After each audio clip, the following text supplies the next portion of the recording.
Kennst du das? Diesen Punkt, an dem es einfach genug ist. Jeden Tag geschieht neue Weltgeschichte und ich bin in meiner kleinen Welt und muss einfach endlich meine To-Dos fertig bekommen. Und die Anrufe halten mich auf. Ganz ehrlich, ich brauche einen Cut. Zeit für mich, zum Sortieren und mal wieder richtig bei mir zu sein. Ich möchte einfach weglaufen, aber laufen, um zu mir zu kommen.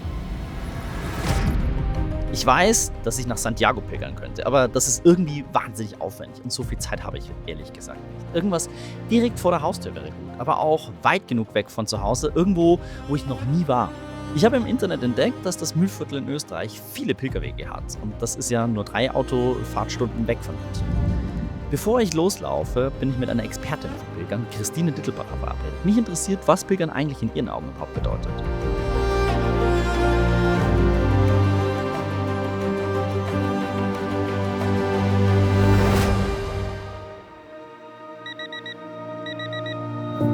Immer dann, wenn du so auf der Lebenssinnsuche bist, wenn du eine Standpunktbestimmung machst, eine Reflexion, woher komme ich, wieso, warum, Ausblick in die Zukunft machst. Denn Pilgern hat ja was mit Sinus, Sinieren zu tun, auf den Grund zu gehen.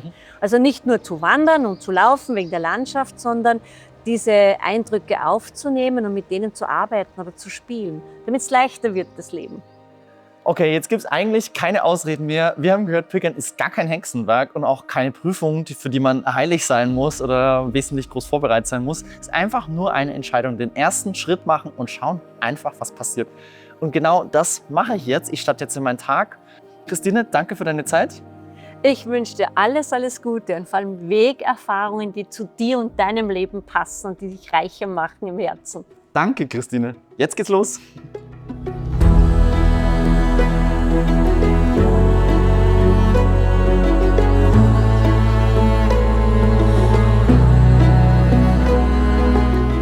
Pilgern ist eine der ältesten Traditionen der Menschheit überhaupt. In Europa sind Menschen auch schon in vorchristlicher Zeit zu besonders auffälligen Orten der Natur gewandert, um Kraft und Inspiration für ihren Alltag zu finden.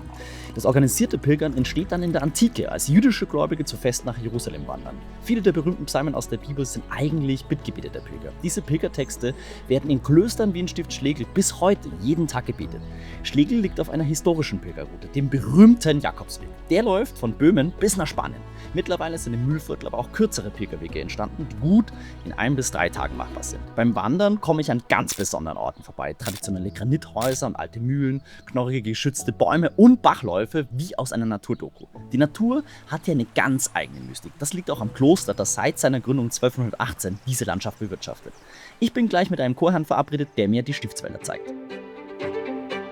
Ich treffe jetzt einen Chorherrn, der sehr häufig seinen Chorherrn-Habit mit einer Arbeitskleidung einwechselt. Hallo, Herr Johannes. Schönen guten Tag. Geht's in den Wald? Wir gehen in den Wald. Wunderbar, let's Schauen go. uns etwas an. Herr Johannes ist einer von 31 Chorherren, die hier im Kloster leben. Seit fast 30 Jahren kümmert er sich als Oberforstmeister um die 6500 Hektar Wald, mit der die Gemeinschaft ihren Lebensunterhalt verdient. Gibt es hier für Sie Orte im Wald, die sich mystisch oder besonders heilig anfühlen, obwohl es da vielleicht gar keine Kapelle oder Kirche gibt? Ja, dieser Ort hier in der Bayerischen Au, diese Aussichtsplattform, das ist für mich so ein Punkt. Ich sehe dann die Staatsgrenze zu Tschechien, der Moldau-Stausee kommt herüber. Es ist der Wald in der Nähe und es ist einfach ein Ort, wo man zur Ruhe kommt. Da setze ich mich dann auf die Bank und lasse die schöne Welt sein. Das klingt gut, das klingt sehr gut und verstehe ich vollkommen. Seit über 800 Jahren, das sind 32 Generationen, bewirtschaftet dasselbe Kloster diese Gegend mit ihren Wäldern. Ich wollte von Herrn Johannes noch wissen, ob es einen Unterschied macht, ob ein Kloster einen Wald managt. Er hat mir erzählt, dass sie eine langfristige Strategie verfolgen und nur einzelne Bäume nehmen und dabei den Wald intakt lassen. Also kein Kahlschlag, bei dem alle Bäume auf einmal gefällt und verkauft werden, sondern ein Generationenwald. Für mich sind Klöster so Inseln, wo es neben aller Wirtschaftlichkeit auch um andere Werte geht, dass das eigene Leben in einem größeren Ganzen steht. Wir bekommen eine Landschaft von unseren vorherigen Generationen anvertraut und dürfen sie eine Weile gestalten. Aber dann müssen wir sie auch wieder loslassen und der nächsten Generation weitergeben. Ein Ort, wo das Wissen der Generation besonders spürbar wird, ist die Stiftsbibliothek. Ich bin mit Herrn Petrus verabredet, der sich als Archivar um über 100.000 Bände kümmert. Ich mag diesen Ort einfach. Der Geruch nach altem Leder und Holz, das Knarzen und die mystische Atmosphäre.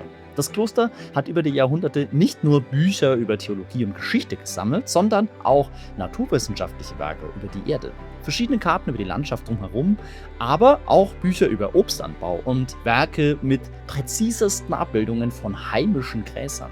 Dieses Wissen haben die Chorherren dann genutzt, um in dieser Landschaft ein Getreide zu züchten, das besonders widerstandsfähig und an das Klima des Mühlviertels angepasst ist.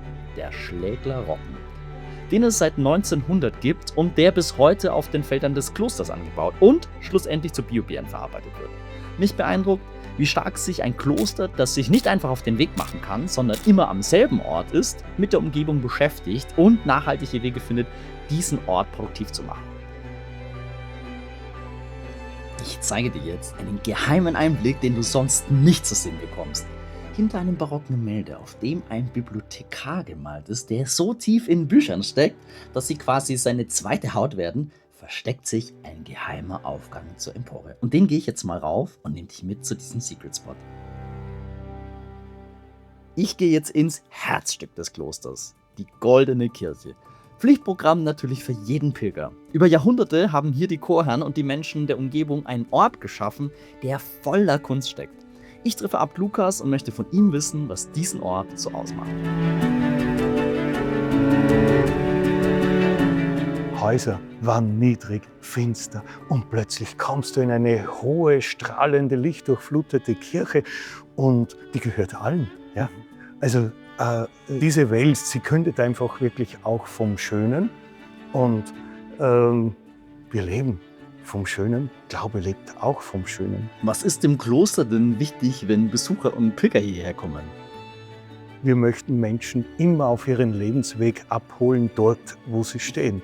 Nämlich, und da haben wir auch ein sehr interessantes Projekt, nämlich den Escape Room, wo Menschen aller Altersschichten zu uns kommen und in ein Rätsel eintauchen sozusagen und sich freispielen. Ich habe Abt Lukas nach seinem Lieblingsort im Kloster gefragt, den Ort, wo er abschalten kann. Er nimmt mich mit in die Krypta der Kirche. Hier ist es dunkel und kühl. Die Architektur ist noch ganz vom Anfang, aus der Gründungszeit. Für Abt Lukas ist dieser Ort besonders kraftvoll. Dieser Platz hat so viele Menschen, Epochen und Stile kommen und gehen sehen und ist trotzdem geblieben.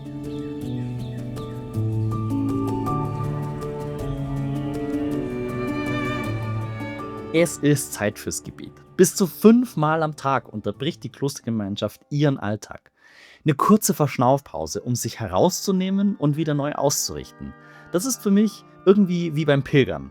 Einfach immer wieder mal aus dem eigenen Trott rauskommen, den Alltag hinter sich lassen und unbekannte Räume erkunden, um auf neue Perspektiven zu kommen. Hier gibt es nicht nur eine Orgel, sondern sogar 3. Eine davon ist die berühmte Andreas-Putz-Orgel von 1634. Ihren Klang haben schon Pilger und Besucher vor knapp 400 Jahren genauso gehört wie ich jetzt gerade. Ich finde es beeindruckend, wie hier Kultur über Jahrhunderte gepflegt wird und Geschichte einfach als ganz normaler Teil des Alltags lebendig ist.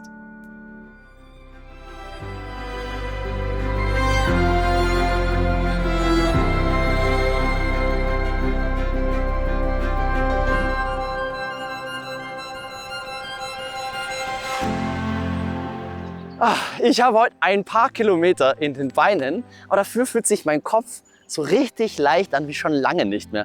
Was ich heute gelernt habe, Mystik ist nichts, was man nur in dicken Geschichtsbüchern oder so findet. Sie passiert genau hier, in der Ruhe einer barocken Bibliothek, aber genauso im Rauschen der Bäume, der Bäche, in der Landschaft. Man muss kein religiöser Profi sein, um das zu spüren. Und dass Orte Ruhe und Kraft ausstrahlen, das kann wirklich jeder spüren. Es geht eigentlich nur einmal um den Mut, einfach den Alltag kurz stehen zu lassen, mit seinen ganzen Problemen und To-Dos loszugehen und zu schauen, was passiert, wenn die Welt um einen herum still wird. Und fürs Pilgern brauchen wir kein Flugticket nach Santiago de Compostela. Die Schätze und die Auszeit, die wir oft so dringend brauchen, warten direkt im Mühlviertel auf uns. Abseits von ausgetretenen Pfaden und Touri-Hotspots in einer Region, die einfach echt und für sich ist. Ich hoffe, diese Folge von Baroque Blockbuster ermutigt euch vielleicht selbst mal die Wanderschuhe zu schnüren. Lasst das Handy mal zu Hause, schaut, was der Weg mit euch macht. Wir sehen uns beim nächsten Mal, wenn wir wieder gemeinsam eintauchen in die Kunst, die Natur und die Geschichte Europas. Ciao!